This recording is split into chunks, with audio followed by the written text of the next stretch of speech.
Hello, তোমরা সবাই আজকে দেখতে পাচ্ছ নতুন আরেকটি রেসিপি নিয়ে হাজির হয়ে গেলাম। আমার বন্ধু রবিও সে নিয়ে আসছে নতুন খাবার। আমাদের খাবার আসবে একটু পর, আমরা তাদের খাবারটা নিয়ে এনজয় করতেছি, তারা খাচ্ছে আমরা দেখতেছি, মজা পাচ্ছি।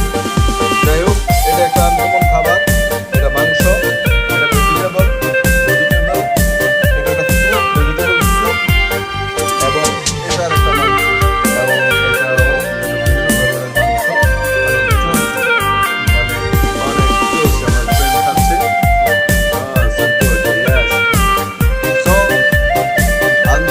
যা আছে সবকিছু তুলে ধরবো আস্তে আস্তে, চায় না। অনেক ভালো লাগলো। তারা খাচ্ছে, আমরা দেখে ভালো লাগছে, আমরা খাচ্ছি না কারণ এটা হালাল না, এই কারণে আমরা খাচ্ছি। যাই হোক, তারা খাচ্ছে। ওকে, ভালো থাকবেন, আবার নতুন ভিডিও নিয়ে আসবো। আল্লাহ হাফেজ।